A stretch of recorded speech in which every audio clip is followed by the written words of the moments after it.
Assalamualaikum warahmatullahi wabarakatuh. Halo, perkenalkan, nama saya Safi Rahmadiani.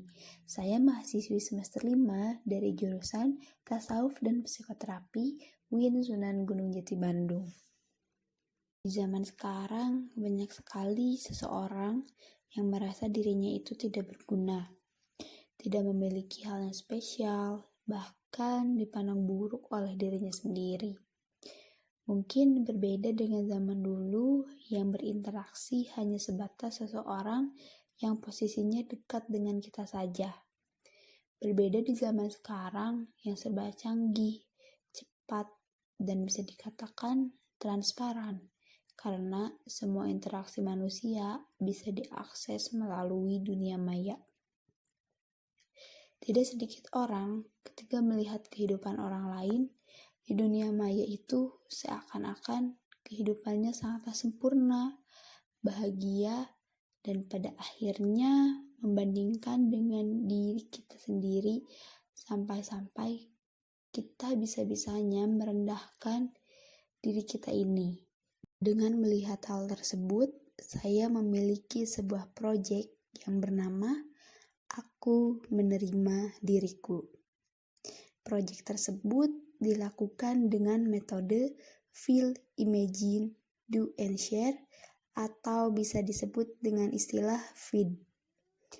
Metode yang akan saya lakukan dalam proses konseling ini dilakukannya secara offline, sehingga klien dapat bercerita dan mengungkapkan apapun yang dirasakannya melalui wawancara secara langsung. Mungkin di sini saya mengambil metode lebih ke sharing session, yaitu saling bertukar pendapat mengenai ketidakyakinan akan dirinya sendiri. Setelah klien selesai menyampaikan permasalahannya, maka saya memberikan feedback terhadap apa yang klien ceritakan. Sampai klien merasa antusias dan nyaman, saya melakukan proses katarsis dan relaksasi terhadap klien.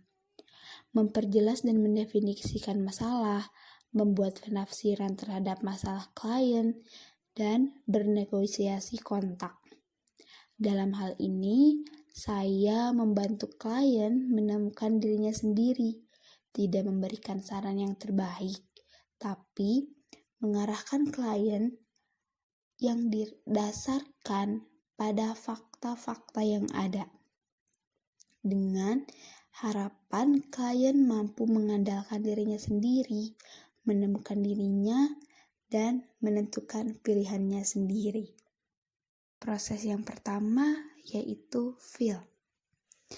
Dalam feel, perasaan saya yang bersikap empati terhadap klien, sehingga mendorong saya untuk terus membantu klien memecahkan permasalahannya.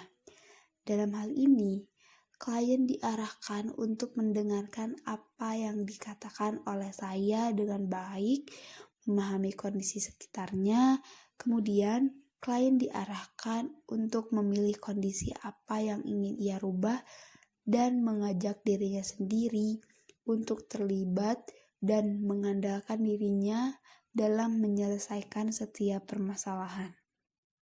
Dalam proses yang kedua yaitu imagine. Dalam imagine, saya mengarahkan dan mendorong klien untuk menemukan dan mengumpulkan ide sebanyak-banyaknya dan membayangkan solusi yang tidak biasa.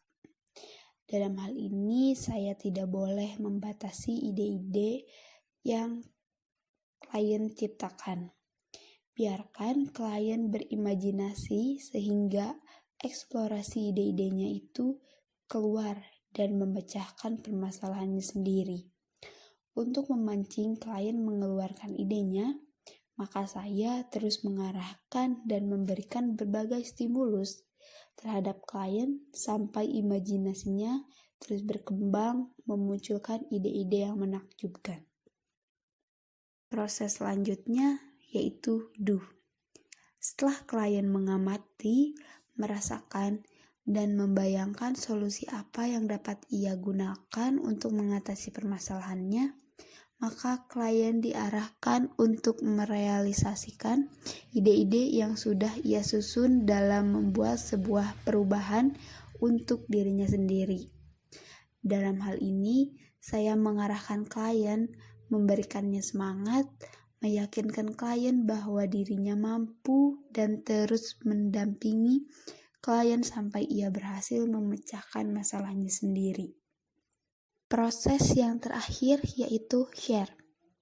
Setelah klien mengamati, merasakan, membayangkan solusi apa yang dapat ia gunakan untuk mengatasi permasalahannya, kemudian mengimplementasikan ide-idenya tersebut. Maka, klien diarahkan untuk membagikan semua tahapan atau kegiatan yang telah klien lalui, seperti apa yang ia rasakan, bagaimana langkah yang ia ambil, apa saja hal-hal yang membuatnya termotivasi, dan bagaimana hikmah yang dapat klien ambil dari setiap proses yang telah klien lalui. Adapun media yang dapat digunakan untuk membagikan proyek ini bisa dengan bercerita face to face, share pengalaman melalui Instagram, YouTube, atau media sosial lainnya yang mana diharapkan dapat membentuk komunitas konseling ke depannya. Kesimpulan yang dapat saya ambil dalam proyek ini yaitu gerakan Aku Menerima Diriku ini merupakan sebuah proyek dari mata kuliah bimbingan konseling yang bertujuan untuk membantu klien menemukan dirinya, menyadari kebermaknaan hidup, dan lebih mensyukuri karunia yang telah diberikan oleh Allah Subhanahu wa Ta'ala. Melalui metode sharing session dan feed ini diharapkan klien mampu menerima segala kekurangannya dan terus mengasah kelebihan yang klien miliki.